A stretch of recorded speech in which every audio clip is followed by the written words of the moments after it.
Okay, ladies and gentlemen. Well, I wasn't planning on doing quite this many videos this week, but certainly in light of the latest news story to come down the pike this morning, I certainly couldn't stay out of the discussion there. Just to lead off here before we get into, of course, the big story of today about Brian France's lawsuit against the known satirist and very popular Twitter account holder, Drunk Brian France. A little bit of background on myself for those of you who don't know. I actually have a background in the legal profession. I grew up in a family of attorneys, or my father's law specifically, and also went to law school. Turned out it wasn't really the kind of the career for me there, but I did get my law degree, and I had a particular interest in constitutional law. That was my favorite subject, definitely in law school. There, had a great professor there that helped on that. So when you get a constitutional law issue here like this, and I do believe this is one, it definitely is something that definitely piques my interest. So again, for those of you who don't know, the deal here with Brian France, the news that came up today, Brian France is suing the Twitter user Drunk Brian France, and the tweet from Bob Pockris saying, alleging tweets and use of his image creates confusion on whether it is Brian's personal account, and asks for unspecified damages for misappropriating his likeness, portrayal in false light, and infliction of emotional distress. Now, the big thing with, hey there, Fueled by Doritos. So the big thing is with these lawsuits here, and the way the system works is, it's the initial phase of all of this is trying to hit all the elements of the certain cause of action. So what you'll hear in an initial report like this, where they say these are what the causes of action are, they're hitting a checklist there. And that's the reason that you have a trial, is you're going to have an actual argument and saying, okay, there's confusion, there's this, there's that, and just alleging everything under the sun. And the system encourages you to put out as many causes of action that you think are going to fit in the case. So in every case, and I think there is certainly a bit of a shock element, certainly, when somebody receives a complaint on from another party, from another person that way. And this is why, I really think that, having gone through law school, I think that the big thing that I think there's a lot that comes up in there that people really need to be aware of. I think that there's a lot that comes up in the legal profession that I think is something that everybody should be aware of, that everybody should be aware of what their legal rights are, and that everybody should be aware of what recourse they have in the system. The legal system isn't simply a way for somebody to go out there and just say, okay, well, this person did this and I'm going to punish this person. You, as a defendant, you still have your own recourse in that. And I think what happens sometimes is, of course, you have like settlements and things that happen out of court because there is that intimidation factor. And this is something that I think is a real challenge, particularly in this case, when you have a large power disparity. And even though Brian France is no longer the president of NASCAR, and again, this is no offense to Drunk Brian himself, you have a situation where you have a person that's a name and has a lot of influence and everything, and some people, it can absolutely be extremely intimidating to be on the other side of that. And so there is the temptation to work out a settlement and work out something in the background. But the problem with that, of course, is that if you're alleging civil damages, which this seems to be, the only recourse on that is money. The only measure of damages that you can recover is money. Or the other way that it would be to enjoin somebody from it, to stop somebody from performing an act. So that would be the one way or the other. Whether or not this is going that direction, it's still far too early to tell.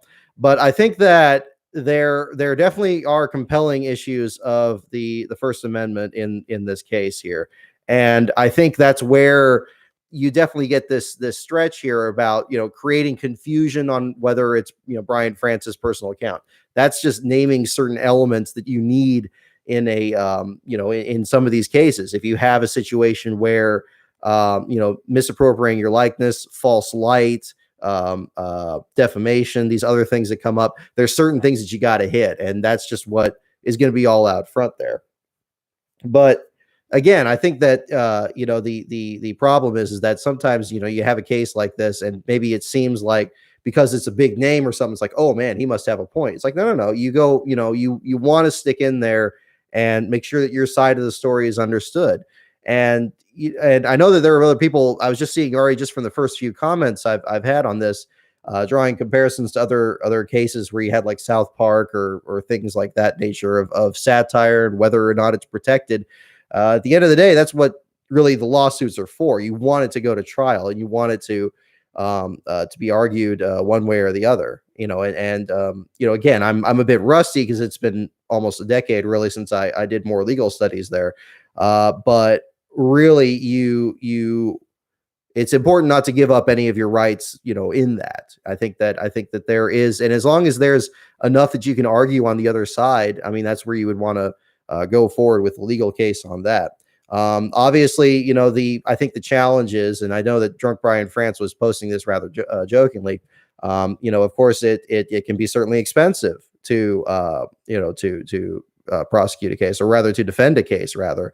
And I certainly hope that he finds the legal representation that he's able to have there, because I think that everybody, even from these initial comments, you don't need to be an attorney to see that there's some serious questions that need to be raised here. That really, who is confusing Drunk Brian France with Brian France? When who would that you have all these other trends, the Stephen A. Smith account, the Mike Helton account, these other ones here that everybody doesn't seem to have a particular issue with.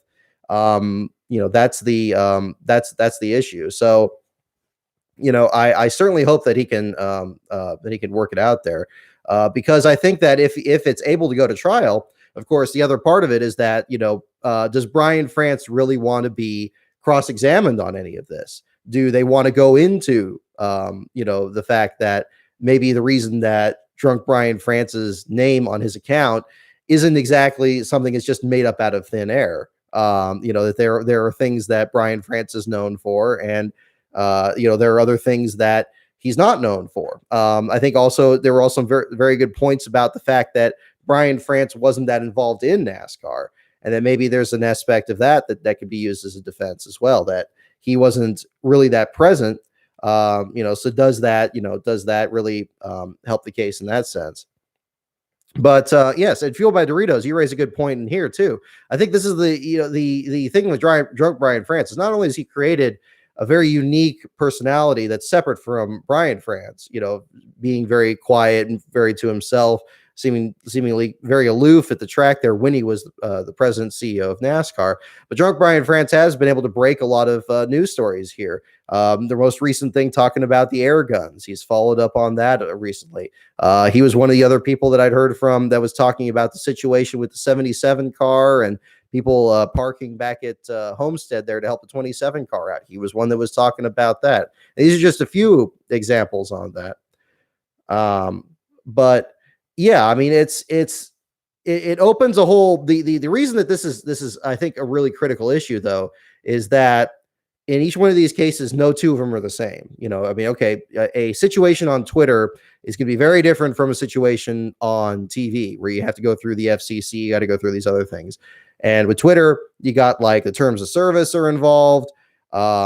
People being able to have their accounts on there, the fact that these accounts are still on there for as long as they are, the fact that other people do have their own personal accounts, and that Twitter has a framework set up to verify accounts. If Brian France wanted to have a Twitter account, and I don't even know if he does, I haven't really cared to look, but if he wanted to, I'm sure he could get one of those blue check marks very easily and point out that, yeah, this is Brian France, this is his Twitter account, and these are his thoughts on everything that's going on. You could just as easily point out that the source of the confusion would be not taking, certain steps on that side. So, yeah, but I mean, this is this is really the central problem here, is that you have a legal case where, it's not really that the law is so much written on this, but it's just a new context on there. Seeing this field found in Connecticut. I'm not aware of Connecticut law. I mean, again, I took the California bar exam here, which is the hardest one in the country. I don't mind saying, but every state has their slight different rules. One of the other situations, and actually that raises a good point there. I know a lot has been talked about the Supreme Court, and I've also mentioned that as well. A little bit of insight on that, because again, I think the Supreme Court law aspect is fascinating in the constitutional law. Constitutional law is about the closest thing that you can get the legal profession to a like a comparative literature course in college or anything. There's a lot of room. There are very, very vague guidelines set out by a number of cases going back to Marbury versus Madison. At the very beginning of the formation of the Supreme Court didn't actually have any enumerated powers, or not that many powers, in the Constitution. So in Marbury versus Madison, where you had an election dispute, ironically, I mean, it's well before Bush v. Gore, they had to basically enumerate what powers they did even have. And so that's how raw really constitutional law is. And really everything springs from that. You have different, and there's a framework in there where you have very loose guideposts there, and First Amendment cases or due process cases, procedural due process, or any of all that. It's very loose guidelines. I mean, even more contemporary issues like abortion or anything like that, newer issues, there's extremely vague guidelines in there. And the reason that they have that is that you get real serious debate, that you bring like a prosecutor and a defender. And that only comes up, though, if the Supreme Court even takes it under certiorari, which is a mouthful of a term that comes up whenever the Supreme Court decides to take on a case. The case would need to be elevated a few steps before it even reaches there. And then it's up to the Supreme Court and their own decision of the many thousands and hundreds of I mean, however many cases potentially get up to that point, if they even decide to take it on. I do think there's a possibility, just like with any other case, if it has a compelling issue in the Constitution that hasn't been addressed yet. I think we're still a few steps removed from that. It's entirely possible that, I mean, you mentioned slap suits earlier. Yeah, it's entirely possible the case could just be completely thrown out, and it's, and then what gets done from there. So it's a real early phase there. But and again, I'm trying to brush up my First Amendment issues here because it's been so long. But there's a big issue about, first of all, you really don't have a constitutional issue unless you have a state actor. There has to be standing for there to be a lawsuit brought in. Sometimes, and by state actor, that means that you make sure that you have to have somebody. There has to be somehow the government is in some way violating a constitutional right in some sense, that the government is certainly is doing it. Discriminate. Sometimes that there's been, again, there's a lot of, I can't emphasize this enough, there's a lot of flexibility in even that element. In a lot of discrimination cases, when African Americans weren't served at certain restaurants, the standing requirement, I mean, you're just saying, okay, well, this is a private business owner, they can let in whoever they want or anything. The way that was brought around, I'm trying to remember the name of the case, they said that, okay, well, this is a restaurant, they use federal roads. They use federal roads and interstates to get their food, to operate the restaurant. So therefore, they have that connection with the state, and therefore they're a state actor. And so then, that kind of starts things that way. And, once you get past that guidepost, then you have a whole other element there about, okay, well, there was a state actor did something, and what's the level of scrutiny that needs to be used? And again, I'm in broad terms here because, again, I'm still piecing this together. But the big thing that always comes up is level of scrutiny. Is this rule, or is this decision, or is this action? Is it, the biggest part is it narrow? Okay, I'm trying to remember the term. Is the narrowly tailored to a compelling government interest, and that is like the highest standard, because that falls under a First Amendment issue, as we all know, is a fundamental right. It's one of the original enumerated rights. It's come up time and time again. We see it in satire. We see it in all these other things here. It always comes up in those cases. So, the highest level of standard, it's only the Supreme Court's only going to allow somebody to, infringe on somebody's First Amendment rights if it's absolutely necessary. It's like at the highest standard. But the problem is, I mean, if you just hear that phrase, that it's narrowly tailored to a compelling government interest, well, what is that? Well, that's the problem. That's the entire body of case law on First Amendment issues. It's this nebulous concept that you could come down on either side, and your own personal opinion can go one way or the other. And that's really the challenging thing about that. It could completely go one way or the other. And I know that is I'm perhaps not the most, the best thing for drunk Brian France, but it's not really a guarantee of anything for Brian France either. And this again is all presupposing it even gets to the Supreme Court on certiorari. So, while there is a potential of it getting up there, I think where it lands is completely up in the air. And so that's where you have to look back at the body of law and all the other times that the government has come down on, or the Supreme Court rather, has handled past First Amendment issues. Is how similar it is it on the facts to another case, like a South Park thing, or like any other form of satire and everything.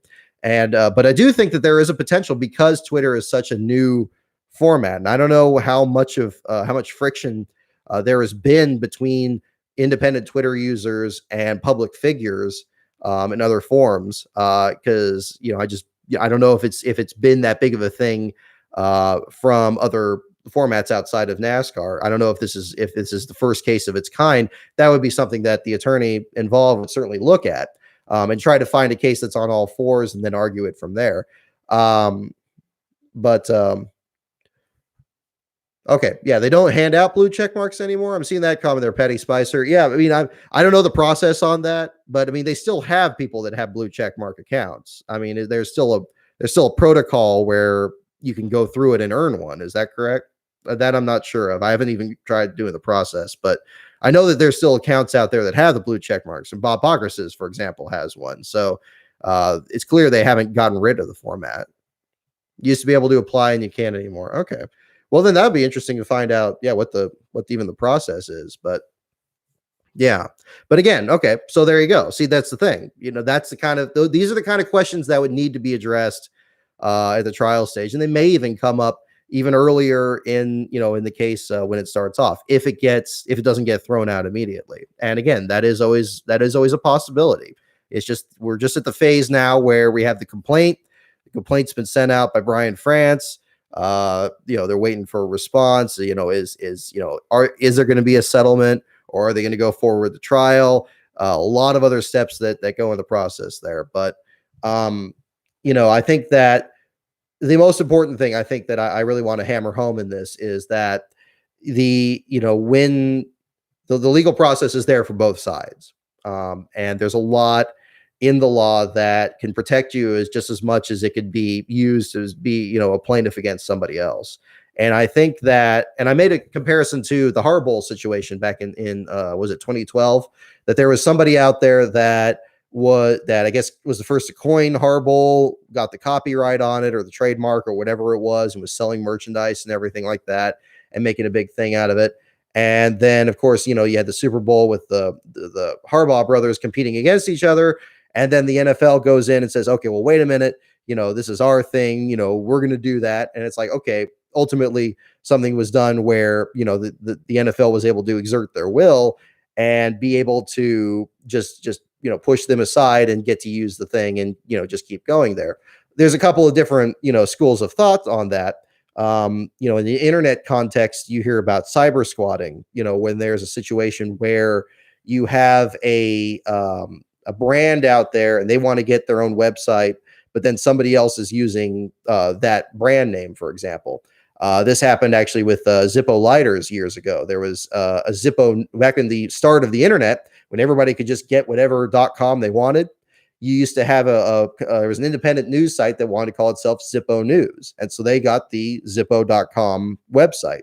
But then, of course, Zippo lighters wanted to have a commercial website to promote their product. And they said, okay, well, look, we've been making Zippo lighters since, I don't know, back in the 20s or whenever they started doing it. And so it's like, okay, we've had this brand the whole time. But did they have an actual right to the brand as it stood on the internet? Because of course the internet didn't exist that far back, and these other guys got onto the website first and got their right to it. Usually, you have a situation with like a copyright or something or a trademark, somebody that jumps on it first, they get a right in it. And ultimately it used to go, it went the other direction. It went to Zippo, and they were able to get the right to that. That's where the cyber squatting initiative came in. And I bring that up because you're going to have some people on one side that are probably going to argue something like that for drunk Brian France, that, okay, maybe Brian France doesn't have a Twitter account, or he didn't get a blue check mark before, you couldn't get them anymore. And does that create confusion? And is there any damage that's done from that too? I mean, these are just the initial elements you got to get in there. Even once you do that, you'd have to go through several other steps there. But I think this is, I think that it's a case that still can be determined on either side. I think that there's a lot that, that could go one way or the other. And I don't know what the law is in Connecticut. Again, there's a lot of variety in from one state to the next. But yeah, exactly. But yeah, I mean, I think certainly the terms of service in Twitter, I'm sure are going to be addressed. Although there's certainly there's a defense to a lot of things that you can point out. The account was still running, that it was also a news site, that it wasn't just being used to target a certain person. And it's it's iffy. And that's the thing. I mean, in a perfect world, one would want to stay out of the system entirely, because the system does make mistakes, and they talk about bad facts making bad law or something like that. You can have a situation like that where things don't play out the right way. But yeah, I mean, this would be something that I'm not sure how it's going to work out on that. I'm just looking at your comments here and make sure I got this. But yeah, but I think that again, it's going to be an interesting phase here, and I know it's and again, it is a scary situation, I think for an individual. And I think that regardless of outcome, I think this is going to be something that is potentially going to have a significant effect on how what form Twitter discourse takes from here. I don't want to exaggerate this necessarily, but I think that every case has that potential of being something that could have a significant effect on how things go. And these cases don't just come from nowhere. That's the other thing.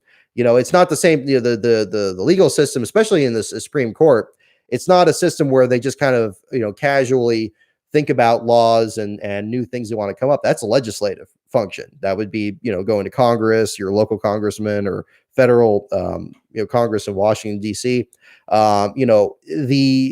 These new laws and these new concepts, these new interpretations of the law, they only come up when the cases come up there. And like I say, the Supreme Court would only weigh in on it if it actually reached their level. But this is something that you definitely need to in drunk Brian France's case, is to definitely get legal representation on it, because again, these minefields and stuff that I'm describing here are something that anybody would face in one of these cases. That the other side is hammering these elements. They assert all these things under the sun. They assert defamation. They assert this and that and that, and all these elements here, and pointing to this and pointing to that. But each one of those things that they point out is an opportunity to respond to it, and that's what's going to be happening now. And trying to get to the next phase where, you could actually, have your voice heard. And then if it gets to that point where it's not settled out of court, then it goes up to, the court, and then they decide however that works out, and in accordance of, state law. And then if it goes beyond that, that'll be the thing. But these are certainly interesting times that we are living in. I gotta say, I know that Twitter as a function has had a great amount of power, I would say, in these years, and I think that's a vast understatement, giving that, you have everybody from, journalists and all the way up to the commander in chief using it regularly. You have the cancel culture that's gone around.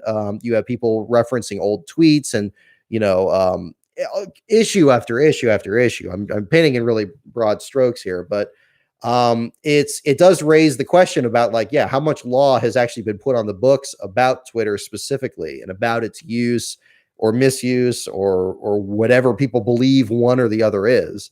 I think that maybe we're going to be on a step that's going to be towards explaining that a bit better, through this case. But again, this is why you don't have attorneys like guarantee outcomes or anything like that, because you just don't know. You don't know. I mean, it's going to go in front of a judge or a jury.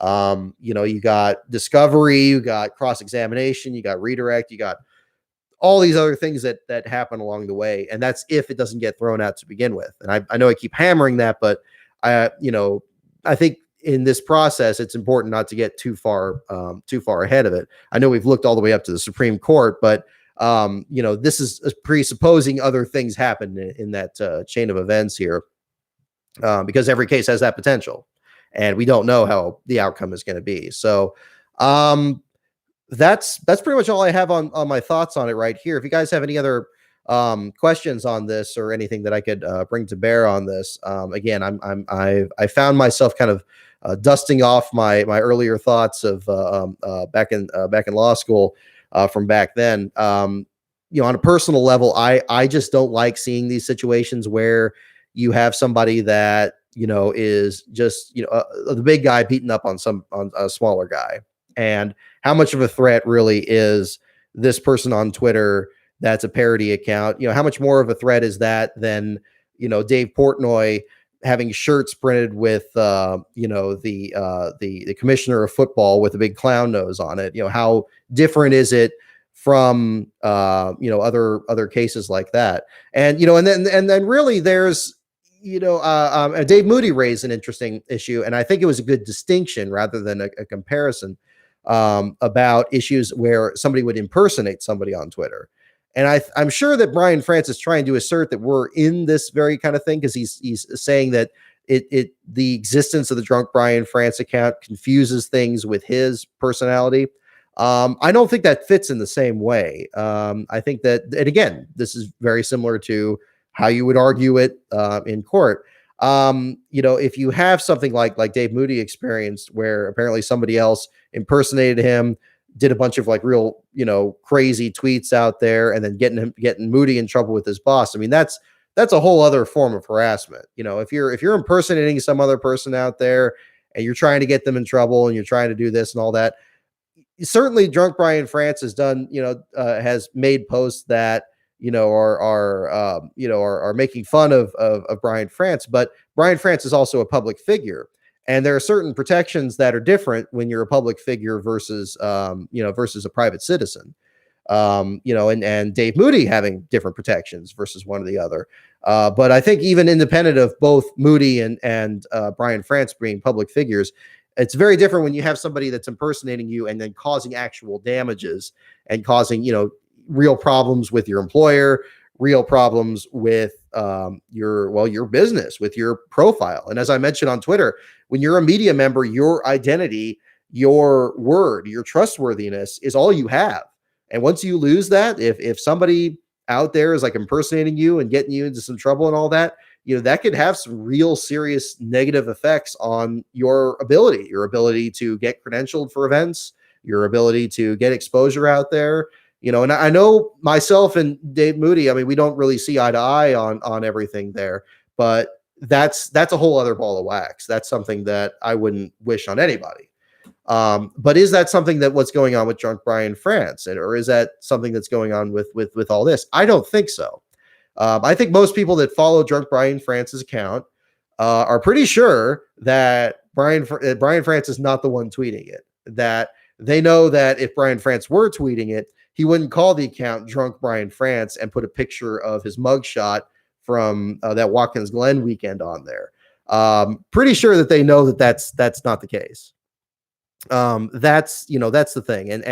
And yeah, and Drunk Brian Francis said that it's a satire account, that he posts picture when he posts pictures of Brian France, he does it, he makes a comment almost as if he's like his internal monologue or something. Like there's one tweet where he showed a picture of Brian France like walking, I guess walking across the hallway or something like that, and he said like, this is me leaving the bathroom or something like that. It's like, well, okay, well, how is he tweeting a picture that somebody else took or something? Like if he just used a little bit of common sense, that, I think it would be clear that what Drunk Brian France has done is not the same sense as a strict harassment, that he's not going out of his way to ruin Brian France or anything like that.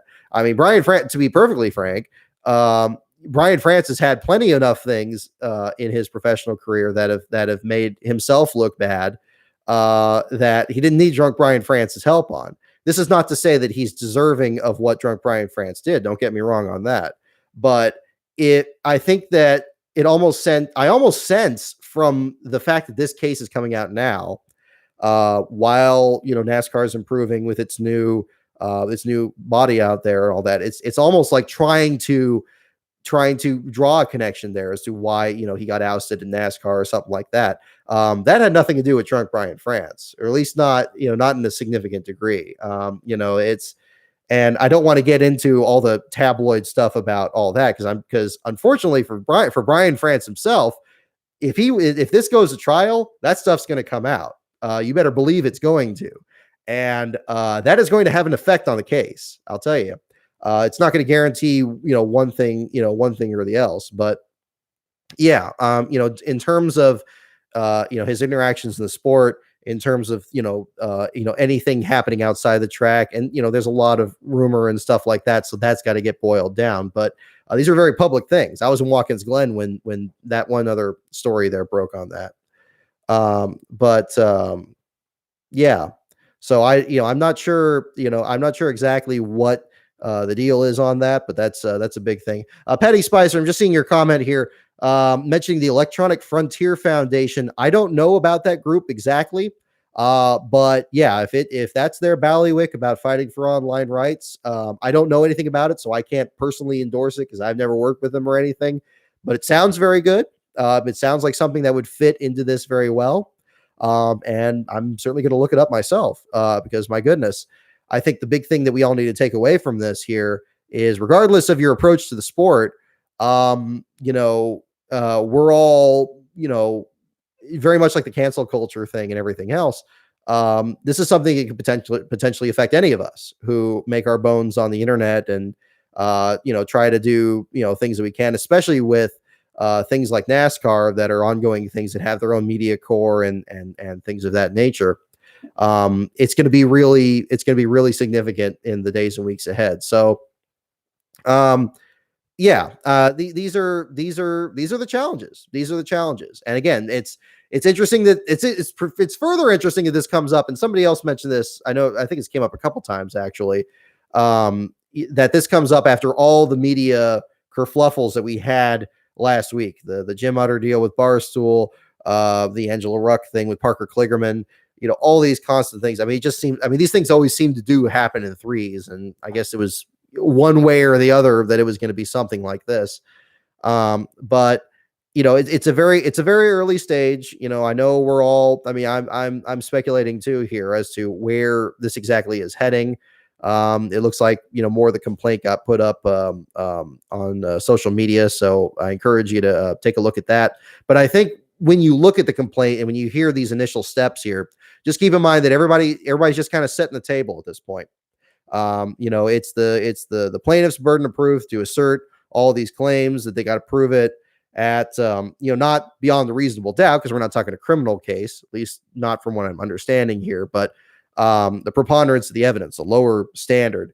That is a challenge more on Drunk Brian France's side there, that he doesn't need, Brian France doesn't need to meet the absolute highest standard to prove each of his elements. This is separate from what I was mentioning earlier about the constitutional issue. That's a whole other ball of wax. But just in the earlier phase of it, that's going to be a big issue on that. So, yeah. But it's, But I mean, I think that's about it. It's going to be sticking your comment there. MLG Pro Swag 69. See, I mean, I mean, I don't know. Uh, I've already been memed. I've already had, a couple of things like that. I think these are almost like a rites of passage when you get past a certain, I don't know, a certain benchmark or something online. But I do, again, I do want to extend, my best wishes to Drunk Brian France, because I can't overstate this, that I know this is a scary situation. I know that most of us would rather stay out of the legal system as best as possible, whether it's having to sue somebody else, or having to defend yourself, or being in in any kind of thing like that. So I think that, regardless of outcome, I think a lot of us are pulling for Drunk Brian France on this, and hopefully things work out the proper way. Because beyond the effects of this and wherever this goes, there's still, it's about people at the end of the day, and there are people involved in this, people's lives and everything.